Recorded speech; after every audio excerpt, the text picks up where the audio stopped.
Welcome. In this video, you're going to learn 3 steps to upgrade your identity. You're also going to discover why you want to upgrade your identity, what it will bring to your life, and how to do it. You ready? So upgrading your identity. Let's demystify that because it can sound kind of abstract. I'm like, why do I need to do that? Your identity is how you see yourself. The stories you have about you, what you're capable of and what you're not capable of. What you're allowed to have in life and deserve and not allowed, don't deserve. Are you attractive or unattractive, smart or stupid, capable at work, capable of having a business, capable of earning money, or incapable? Are you desirable as a friend or undesirable? Are you strong or are you weak? These are all facets of your identity. And I guarantee you that you have at least 3 or 4 areas of your life where your identity is maybe suboptimal. Or you have a story about yourself that isn't serving you, that is limiting you, that tells you that you're not capable, you're not enough, you're not something. And this is how you shift it. And this is, of course, why you want to shift it is because your identity creates your reality. If you think you're unattractive, you're not going to approach people for dating and relationships or friendships. If you think you're not attractive and desirable as a friend. If you think you're boring, you're not going to speak up. You're not going to share. You're not going to let people into your world. And as a result, you will have poverty. And I don't just mean monetary poverty. I mean you will have a poverty of connection, of relationships, of love. And you might feel more isolated. And you might suffer more. Not just from the lack of connection or the results in your life, but having a limiting story about being a boring person or unlikable or unlovable, that's just painful. So believing that identity in itself is painful and can become extremely toxic. When people go into more severe depressions, they have just are overwhelmed by very toxic negative identity stories. So let's not go there. Let's shift this now. 3 steps. You ready? Step number 1 is you identify the old story, the old identity. You name it. You find a sentence that describes it. Because a lot of these identities are subconscious. They're just kind of vaguely on the edge of your awareness, where you're not really verbalizing them consciously. They're just kind of there, but they're steering you. So what are you saying to yourself? What is the story specifically that's messing you up? And you want to pick one area of your life, right? Because you can have an identity in all these different areas, as I gave examples of earlier. So what's an area of your life that could stand an identity upgrade? Because it's not going the way that you want. So maybe it is in your social confidence. I'm not interesting or engaging. People don't want to be my friend, or people won't want to date me. That's more in the romantic area, right? So let's just go with I'm not interesting or engaging. I'm boring. My life is not interesting. I'm not engaging to others. So you're going to kind of probe around there like that until you find the wording that really seems like it hits it. Okay? That's step 1. And that's important.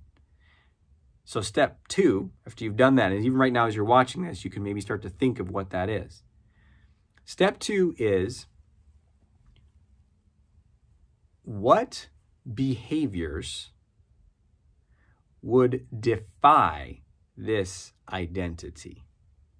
What behaviors would defy this identity? So, for example, if I'm boring, I'm not interesting, what kind of actions would be in direct opposition to that identity? Well, maybe I'd share more. Maybe I'd share a story about myself. Maybe I'd take up a little bit of space in conversation. Maybe I would spontaneously share without someone, asking and probing and kind of pulling it out of me. Maybe I would share differently. Maybe I would share with enthusiasm. Because if it's interesting, you share very differently than if you're like, this is probably boring, I'm sorry, here I go. Right? So what behaviors? And so step 2 is to identify those behaviors, and then guess what? Do them. Do them a lot. Do what scares you until fear has no power to stop you. It sounds simple, and it is completely transformative. And I've seen this happen with hundreds of people through my group programs, and even more through books and online events and things, thousands of people. This is formulaic. If you do this, it will start to transform your identity. Then the third step to help things along, to speed up the process, is to consciously verbalize the new identity and have that part of your awareness. So for example, you would say, what's the new identity? The old identity is I'm not interesting or I'm boring. What's the new identity? I'm fascinating. I'm a fascinating person. I'm a highly engaging person. Again, what's the right wording? The wording is whatever lights you up, whatever resonates for you, whatever feels good. Okay, so you come up with that. And then when you do the action, remember from step 2, you do the thing that's in defiance of the identity, you name it. Say, oh, look, I just told a story about myself. That's just like me. I'm a highly engaging person. Right? Or another way to say it is, this is what I do. I just told a story about myself. Yeah, that's what I do. This is what I do. And then name the identity. I'm a fascinating person. And you might think this is crazy. I'm walking around saying to myself, I'm a fascinating person. Like, well, if you don't consciously help it along, you unconsciously stay stuck forever. So if it seems weird to you or that's strange, is that strange or is it strange or weird to limit your life forever and die with regret because you didn't want to do something slightly out of the cultural norm? I don't know. That's a choice I made long ago. It's like, wait a minute, I see where the cultural field is, and it's telling me to be stuck, isolated, afraid, buy products that I don't need, hate people that I don't from different places because they're dangerous, be afraid of everything and every illness and every chance of death, and trust your government and major authorities and industries and big corporations wholeheartedly, and don't ask questions, and spend most of your time on entertainment. That's what the cultural field, and eat junk food and fast food and be sedentary.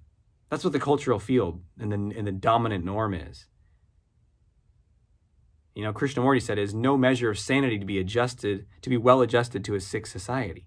So, choose what you want, but I'm going to choose to do something a little unusual. It's going to set me free. And that's been working pretty well for me in my life, and I hope it does for you. I know if you've been following this channel and practicing these things, I'm sure it does for you as well. So claim that and say, yeah, it's a little unusual, but I'm gonna literally say these things to myself and start to help that process along. So to recap, number 1 is identify the old identity story in whatever area of your life that's not serving you, right? Number 2, what are the actions, the specific actions I could take that defy this identity, right? And then number 3, come up with what's the new story, what's the new identity, and then as you take the action, say, yeah, that's just like me, and reclaim that identity. And that's why it's different than an affirmation, because an affirmation is just you say the new thing, but there's no behavior, there's no action. So when you take the action and then claim it, oh, look, I just did that, it rings true because you just did it. Otherwise, it rings kind of hollow, and that's why people struggle with affirmations. So share down below what you're finding most valuable. What is your new identity statement? And until we speak again, may you have the courage to be who you are and to know on a deep level that you're awesome. I'll talk to you soon.